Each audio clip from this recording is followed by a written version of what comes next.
Salut tout le monde, on regarde la section 2.9 sur la correction de la vue. C'est pas mal comme la grosse section du chapitre 2, c'est le but du chapitre 2. On a vu comment calculer la position de l'image produite par une lentille. Puis on va vouloir appliquer ces connaissances-là pour être capable de prescrire des lunettes pour corriger la vision. Fait qu'on va avoir 3 problèmes de vision. Et on va essayer de trouver quelles lunettes permettent de les corriger. Et ensuite, c'est quoi le champ de vision des personnes qui portent leurs lunettes. Allons-y. Donc voici un diagramme de quoi l'œil a l'air. Il y a des parties qui nous intéressent plus spécifiquement. Sur le schéma ici, on voit qu'il y a la cornée, ça fait juste comme laisser rentrer la lumière dans l'œil, c'est pratique. Il y a le cristallin qui est attaché au muscle ciliaire. Le cristallin va vraiment toujours agir comme une lentille. Son travail, ça va être de faire converger les rayons lumineux qui traversent le cristallin pour rentrer dans l'œil à un endroit spécifique sur la rétine de l'œil. Sur la rétine, c'est là qu'il y a, vous avez vu dans le cours de bio, là, les cônes, les bâtonnets qui vont convertir le signal lumineux en électricité qui s'en va dans le cerveau, puis là, dans le complexe visuel, cortex visuel, en tout cas, les choses de biologie. Fait que ce qui nous intéresse, nous, c'est vraiment de considérer que le cristallin est une lentille dont le travail, c'est toujours de produire une image qui arrive exactement sur la rétine.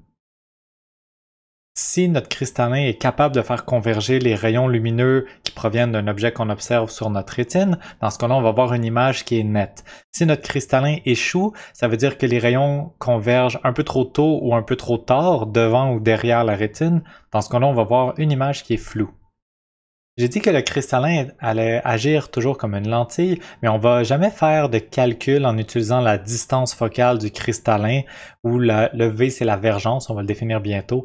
Donc on va jamais faire de calcul où est-ce qu'on va utiliser la distance focale explicite du cristallin dans le but de produire une image qui arrive sur la rétine. Donc il faudrait que la valeur de Q égale comme la taille de l'œil. On va jamais faire ça comme problème. Je vais vous montrer comment on va aborder les problèmes de lentilles pour la correction de la vue. Ce qui va nous intéresser, c'est vraiment les lunettes qu'on met comme devant les yeux plutôt que la lentille du cristallin elle-même. Donc commençons par définir le punctum proximum et le punctum remotum. Donc voici des yeux avec un petit pointillé, l'axe optique. Puis voici plein de dessins de la Princess Peach. Dépendamment de où l'objet que je regarde se trouve, ça se peut que mon cristallin arrive à produire une image nette ou qu'il échoue puis qu'il produise une image floue. Toutes les positions des objets pour lesquels je suis capable d'avoir une image nette, que je suis capable de voir clairement, c'est ce qui définit mon champ de vision. Mon champ de vision, c'est vraiment ça va du plus proche au plus loin que je suis capable de voir des images claires quand je regarde des objets. Si les choses sont trop proches de nous, ça va apparaître flou. Puis potentiellement, si les objets sont trop loin de nous, ça peut aussi produire une image floue. On définit le punctum proximum comme le point le plus proche où est-ce que je peux mettre un objet puis être capable de le voir de façon claire. Le punctum remotum, au contraire, c'est le plus loin que je peux mettre un objet puis être capable de voir une image claire. Le champ de vision, ça va varier d'une personne à l'autre. Fait que chaque personne a potentiellement son propre punctum remotum et son propre punctum proximum. Ça va aussi dépendre de l'âge. On va voir ça un petit peu plus tard. Donc, notre champ de vision va de notre punctum proximum jusqu'à notre punctum remotum. On va parler maintenant de l'œil nominal. L'œil nominal, c'est comme un peu une autre façon de dire l'œil normal. Fait qu'on va parler de comme un œil, entre guillemets, normal qui n'aurait pas besoin de lunettes pour corriger sa vision. Ça serait quoi son punctum proximum et son punctum remotum? On va commencer avec le punctum remotum. C'est quoi le plus loin qu'on est capable de voir avec un œil nominal? Si mon objet est infiniment loin, ça ne sera pas trop difficile pour le cristallin de faire converger les rayons sur la rétine. Le cristallin n'aura pas besoin d'être trop bombé. Il est bombé, on dit comme au minimum. C'est la vergence minimum. Encore une fois, on va définir la vergence un petit peu plus tard. Donc même si un objet est infiniment loin, notre cristallin est censé être capable de faire converger les rayons sur la rétine. Autrement dit, le punctum remotum nominal, c'est l'infini. On est censé être capable de voir des objets infiniment loin de façon claire et non pas floue. Quand on regarde des objets qui sont très loin de nous, nos muscles ciliaires sont relâchés, notre œil est au repos. Fait qu'on n'est pas censé être en train de forcer pour regarder un objet qui se trouve très loin de nous. Nos yeux sont au repos.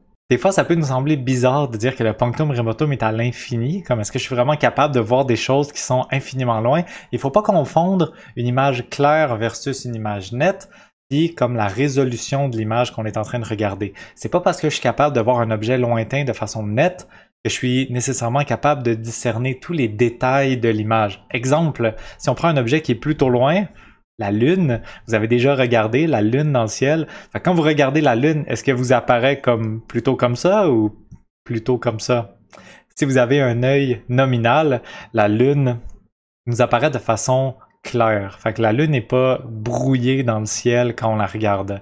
Ça veut pas dire qu'on est capable de voir comme chaque détail de « Ah oui, je vois là où est-ce que les Américains ont marché sur la Lune, les traces de pas. » On n'a pas cette résolution-là dans notre image, mais on est quand même capable de la voir de façon nette, pas de façon floue, avec un œil nominal.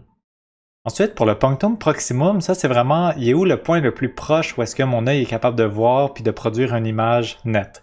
Pour le punctum proximum, la valeur comme de référence un petit peu, c'est 25 cm.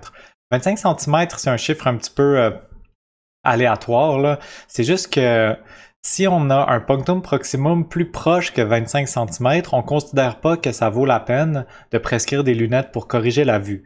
Votre punctum proximum, vous qui êtes si jeune, est probablement beaucoup plus petit que 25 cm. Vous pouvez le tester comme maintenant. En plus, on fait les cours à distance, vous êtes chez vous, là, vous n'aurez pas l'air comme niaiseux à le faire. Il faut juste mettre votre main devant vous, regardez-la, vous voyez une image nette, faites juste l'approcher de votre visage jusqu'à temps que vos yeux soient comme plus capables de faire le focus puis que votre main vous apparaisse comme étant floue. Fait que si je le fais, en ce moment je vois bien, puis ouf, à cette distance-là, même si mes yeux, je sens qu'ils forcent pour obtenir une image nette, mon cristallin est juste pas capable de produire une image nette avec ma main à cette distance-là. Donc si je sors une règle puis que je mesure ici, ça va être mon punctum proximum, qui est aussi plus petit que 25 cm. Vous l'avez peut-être senti en essayant, mais quand on est en train de regarder un objet qui est très proche, nos yeux sont comme vraiment en train de forcer. C'est inconfortable comme position. Si vous êtes en train de lire un livre, vous n'allez clairement pas mettre le livre comme collé sur votre punctum proximum parce que vos yeux vont beaucoup forcer. Si vous êtes en train de faire ça, ça va être inconfortable, ça va vous donner mal à la tête. À ce moment-là, notre cristallin il est bombé au maximum et nos muscles ciliaires sont beaucoup en train de forcer. Maintenant, on va définir la variable qu'on appelle le V majuscule. Le V majuscule, c'est ce qu'on appelle la vergence. Puis sa définition, c'est juste l'inverse de la longueur focale. Longueur focale, distance focale, c'est des synonymes. On les utilise de façon tout à fait interchangeable. La raison pour laquelle on parle de vergence, surtout quand on va parler de lunettes, c'est juste parce que la distance focale, dans le fond, plus une lentille est forte, plus elle dévie fortement les rayons lumineux, plus sa distance focale est petite. Si la distance focale est très grande, les rayons lumineux sont très peu déviés.